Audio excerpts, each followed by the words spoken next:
Hace poco alguien me dejó un comentario, este de acá. Vos sabés que algo no me cierra. ¿Cómo pudo ser que Alemania, después de la guerra, de la Uno Guerra, supongo que la Primera Guerra Mundial, quedó totalmente destruida, desmembrada, humillada, pudo formar una maquinaria de guerra tan grande?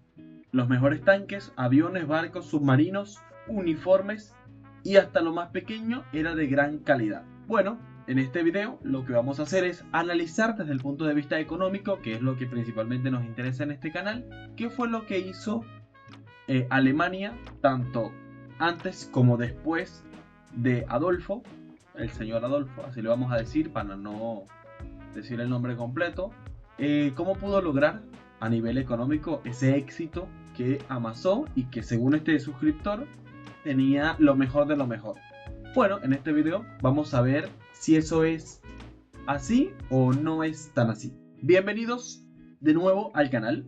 Hoy vamos a hablar de uno de los mitos económicos más grandes, persistentes y peligrosos de la historia contemporánea. Si le preguntas a una persona promedio en la calle cómo hizo Alemania para pasar de ser un país completamente arruinado en los años 20 a una máquina de guerra imparable a finales de los 30, pues es que el Estado invirtió en obras públicas, construyeron muchas autopistas y sacaron a la gente del desempleo. Bueno, permítame reírme un poco de esto. No, mentira.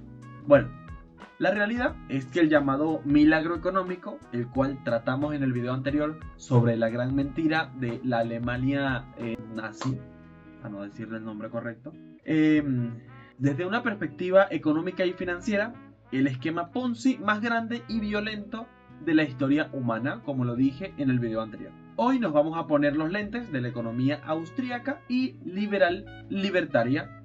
Para desarmar esta mentira, vamos a ver cómo los genios de la planificación central, tanto antes como después de Hitler, jugaron con la maquinaria de imprimir billetes, los controles de precio y la deuda estatal, hasta que literalmente no les quedó otra opción que invadir a sus vecinos para no declarar la bancarrota. Bien, preparen su café porque tenemos 30 minutos por delante para diseccionar esta locura. Si nos están viendo, si no están viendo el video, sino principalmente escuchándonos, esto será mucho más provechoso si lo hacen haciendo cualquier otra actividad. Es el formato que principalmente tenemos. Bien, acto número 1. La resaca de la guerra y la máquina de imprimir, desde el periodo 1918 hasta 1923. Para entender cómo llegamos al Tercer Reich, tenemos que ir a la raíz del problema. Al final de la Primera Guerra Mundial, el Imperio Alemán financió su guerra con una idea brillante. No vamos a subir los impuestos a nuestros ciudadanos. Mejor emitimos deuda. Mejor nos endeudamos y a generaciones futuras. Y cuando ganemos, le pasamos la factura a los perdedores. Si es que ganamos, ¿no? De pronto. El problema fue que perdieron. De repente, la nueva República de Weimar nace con una deuda interna colosal. Y por si fuera poco, los aliados le imponen el Tratado de Versalles. En 1921 les pasan la cuenta, 132.000 millones de marcos oro. Para que se den una idea, si sumamos los bonos A y B que les exigían pagar de inmediato, la carga era del 100% del Producto Interno Bruto alemán en 1913. Una locura total. Entonces, ¿qué hace un Estado cuando la deuda astronómica y no tiene dinero? Exactamente, y prenden la impresora, como no es de otra manera. Cuando los franceses ocuparon la zona industrial de Ruhr en 1923, porque Alemania no pagaba, el gobierno alemán les dijo a sus trabajadores: hagan huelga, nosotros les pagamos el sueldo. ¿Con qué dinero? Con dinero recién impreso por el Banco Central, el Reichsbank. Esto desató la famosa hiperinflación de 1923. Imagínense que un pan pasara de costar un marco a costar miles de millones en cuestión de meses. Una hiper en todo el sentido de la expresión. Esta hiperinflación destruyó por completo los ahorros de la clase media. Y aquí una lección libertaria de manual. La inflación es un impuesto no legislado que destruye el capital y radicaliza a la sociedad. La gente perdió la confianza en el dinero, en las instituciones y en la república. Para detener esto, a finales de 1923 inventaron una moneda nueva, el Rentenmark. Una genialidad.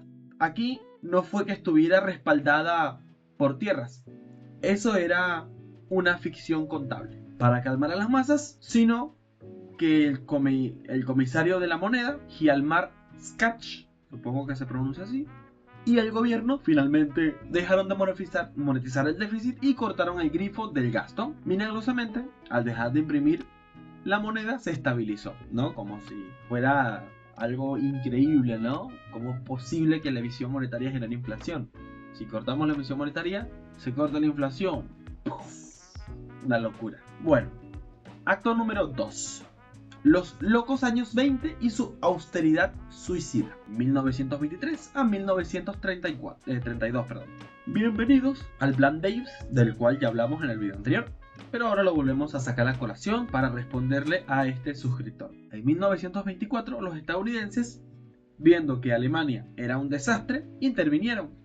Les prestaron dinero a Alemania para estabilizarla y para que pudieran pagarle las reparaciones a Francia y Gran Bretaña. A su vez, Francia y Gran Bretaña usaban ese dinero para pagarle sus deudas de guerra a Estados Unidos.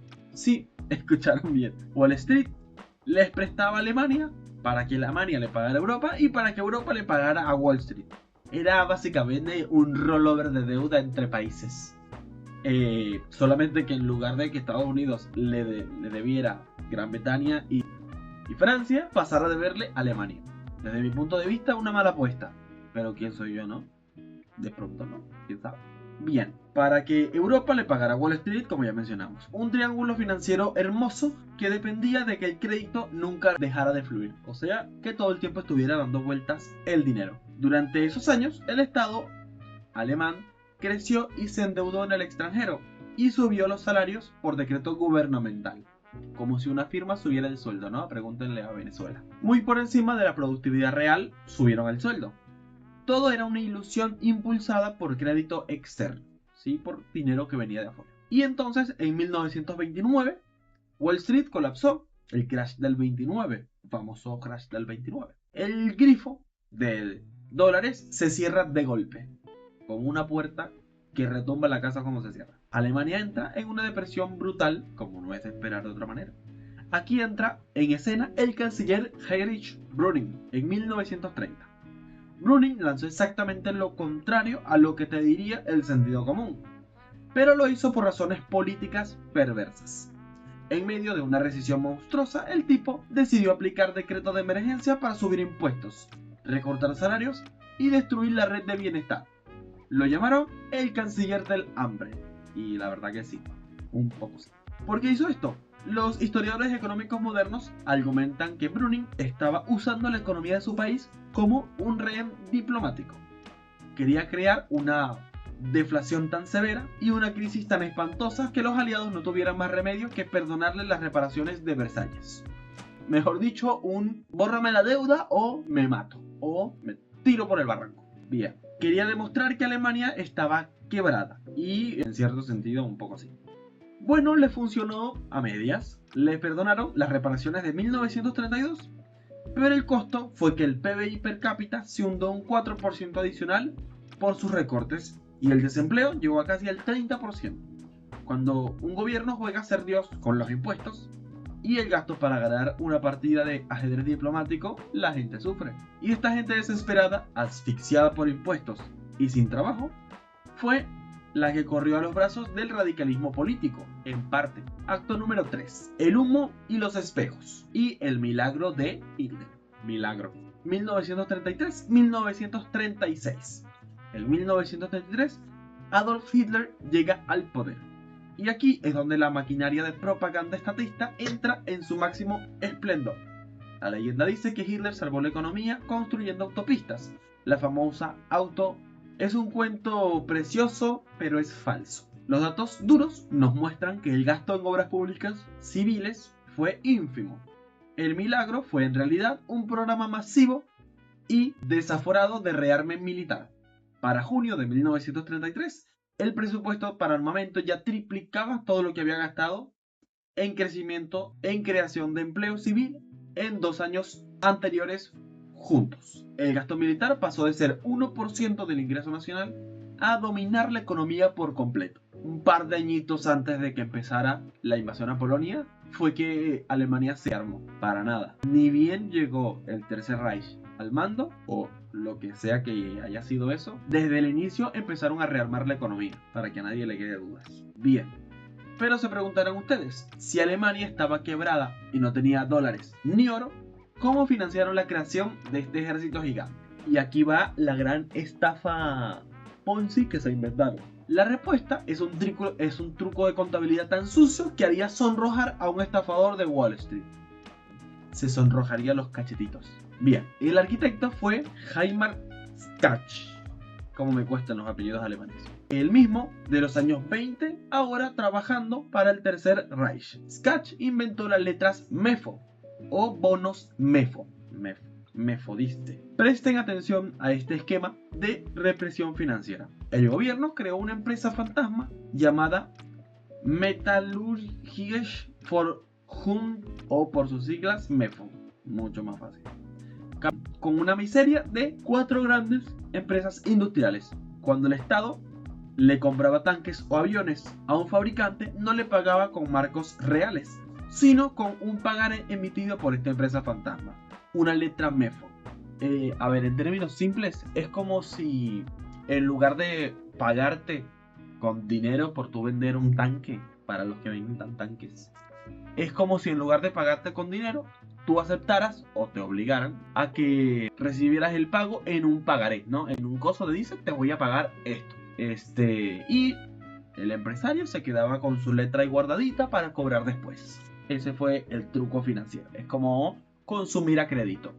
Obviamente, la economía es inevitable que fingiendo que tienes dinero y haciéndole un montón de pedidos a toda la economía. Evidentemente, estás engañando al mercado, haciéndole creer que tiene dinero cuando simplemente está consumiendo y creando cosas a crédito. Pero bueno, el truco. El Banco Central garantizaba que en cualquier momento te cambiaba ese pagaré por dinero real y además te pagaba un generoso interés del 4%. Con eso convencían a las empresas de que recibieran el pagaré.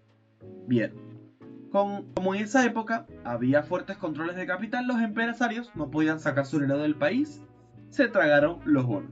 Obligaron al mercado a recibir este dinero y lo que llegaban a cambiar del Banco Central, de sus propios bancos, no lo podían sacar afuera del país. Así que estaban obligados a tragarse los pagarés esos y no podían hacer nada con ellos. Así que pues solo lo dejaban ahí generando intereses, lo cual era parte del esquema Ponzi, ¿no? Bien. Esto les permitió al Estado alemán financiar 12.000 millones de Reichsmarks en armamento totalmente por fuera del presupuesto oficial. Fue esa emisión de deuda secreta, escondieron el déficit y la expansión monetaria debajo de la alfombra para que el público no entrara en pánico, temiendo otra hiperinflación. El juez soviético en Nuremberg lo llamó más tarde una estafa a escala nacional sin precedentes, y tenía toda la razón. El gasto estatal se disparó y la deuda oculta se triplicó. Y aquí quiero responderle la pregunta, después de estos minutos de explicación, a la persona que hizo el comentario. Todo lo consumieron a crédito.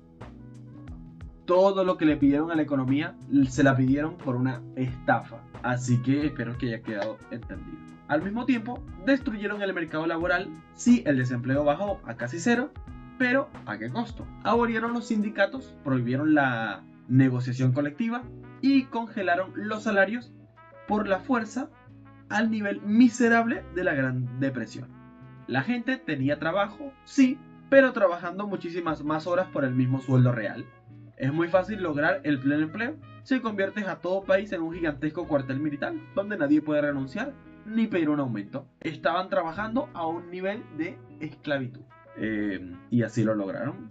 Número 4 o acto número 4, el imperialismo comercial y la locura de la autarquía. Y este fue un gran capítulo en la historia. En 1936 entre 1936 y 1939. A mediados de los años 30, el esquema empezó a resquebrajarse. Alemania no tenía materias primas, no tenían caucho, no tenían petróleo, no tenían suficiente hierro y pare de contar de lo que no tenían. Y como el Estado controlaba todo, aislaron a Alemania del mercado mundial con un sistema diabólico llamado el Neuer Plan o Nuevo Plan. En lugar de comerciar libremente usando divisas fuertes, inventaron los marcos ASCII Funciona así. Alemania le compraba materias primas a países más pequeños de Europa del Este o América Latina. Les pagaban con marcos ASCII. Pero estos marcos estaban bloqueados. No se podían cambiar por oro ni dólares. Solo se podían usar para comprar productos industriales alemanes. Era un trueque forzado que le permitía al Tercer Reich chupar los recursos de otras naciones sin gastar sus inexistentes reservas de oro. Es el intervencionismo comercial, llevó su forma más depredadora. Creo que no hay mucha más forma de explicarlo. Negociaban con países más pequeños y supuestamente más débiles económicamente y les decían: te voy a pagar con este billete, pero este billete no me lo puedes cambiar a mí por ningún tipo de divisa ni por oro. Solo puedes utilizar para comprarme algo a mí. O sea, es un vale para que yo te venda algo en el futuro. Diabólico, la verdad. Pero ni siquiera eso fue suficiente. En 1936, la inflación amenazaba con explotar de nuevo por todo ese dinero falso de los bonos MEFO que andaban circulando. Schatz, el banquero de las artimañas, le dijo a Hitler: tenemos que frenar el rearme y consolidar la deuda y volver a exportar o vamos a quebrar. ¿Qué le respondió el señor Adolfo? Lo sacó del medio. A los planificadores centrales con delirios de grandeza no les gustan las matemáticas. Los planificadores centrales creo que no usan las matemáticas directamente. Pregúntenle a Mao y sus políticas. Hitler puso a cargo a Hermann Göring con el plan de 4 años. El objetivo era la autarquía, un capítulo bastante siniestro en la historia de Alemania. Es decir, la autosuficiencia total. El Estado obligó a las corporaciones a fabricar caucho y combustible sintético a partir del carbón a precios absolutamente irracionales. Desde una perspectiva liberal, esto es el infierno, una economía de mando donde el Estado dicta qué produces, a quién le compras, a qué precios vendes y qué ganancia te puedes quedar. Si tenías un exceso de ganancia, adivina qué, el Estado te obligaba a comprar más bonos del gobierno. Un infierno para cualquiera, la verdad. Ni siquiera hace falta ser libertario para darte cuenta que esto no iba a funcionar. A pesar de expropiar riquezas a minorías perseguidas de manera sistemática y macabra, la economía estaba contra las cuerdas. El déficit comercial real empeoró drásticamente y el comercio exterior se desplomó. Todo era una fachada. Conclusión: el colapso ineludible. Llegamos a 1939. La Alemania nazi no era una superpotencia económica sana, era una burbuja inflada como las .com y la de las hipotecas subprime juntas. O sea, era que la tocaras para que reventara, no hace falta ni siquiera una aguja, reventaba por sí sola. Era una burbuja colosal alimentada por deuda tóxica oculta, los bonos MEFO, salarios deprimidos por decreto estatal y una escasez crónica de materias primas vitales. Como argumentan varios historiadores, la invasión de Polonia de 1939 y la Segunda Guerra Mundial no fueron el resultado de un país que había logrado la perfección económica y ahora quería expandirse. Fue exactamente lo opuesto. Fue un atraco a mano armada, smash and grab, a nivel internacional. El Tercer Reich estaba tan estructuralmente insolvente, tan asfixiado por su propia represión financiera y la escasez de divisas, que necesitaba ir a la guerra para saquear el carbón, el oro y los recursos de sus vecinos para sostener la estafa contable de un gobierno, de su gobierno. Y ahí lo tienen, amigos. Cuando alguien les diga que un régimen autoritario arregló la economía, miren debajo del capó, miren el motor de la economía. Lo que hizo Brüning fue subir impuestos en una recesión para jugar a la política, destruyendo el tejido social. Lo que hizo el Tercer Reich fue someter a todo un país a la economía de mando, endeudándolo en secreto y llevándolo a la guerra más sangrienta de la historia, simplemente porque los números ya no cerraban. Mucho más allá de la ideología, de la persecución a los judíos y de todo esto, que era real, digámoslo, era real, no fue la principal causa de la invasión de Polonia y la después Segunda Guerra Mundial. Cierto que había yo lo veo más o menos así. Era un objetivo que tenían, que era disminuir la población de las personas judías en su país, para no decir exterminio, y estaban asfixiando la economía para lograr ese objetivo. El ataque a Polonia en el 39 no fue para ir a buscar a esa gente que estaba en ese país, que puede ser una de las razones, porque de hecho en ese país estaba una de las comunidades más grandes de toda Europa. Habían como 3 millones solamente en Polonia, si no recuerdo mal. El principal objetivo, de hecho, fueron los recursos, el oro, el carbón, las cosas que necesitaban para seguir funcionando la máquina, para seguir cumpliendo con el otro objetivo. O sea, era un sistema que montaron el cual no daba para más y necesitaba más recursos. Bien, no hay atajos mágicos. Cuando el Estado toma el control absoluto de la moneda y el crédito y la industria, el resultado nunca es la prosperidad, siempre es la destrucción. Espero que les haya gustado el análisis a fondo. No olviden dejar su comentario, darle like y suscribirse para una dosis de realidad económica. Espero haberle respondido a la pregunta que la gran industria de la Alemania nazi fue una gran mentira. Nos vemos en el próximo video. Muchas gracias.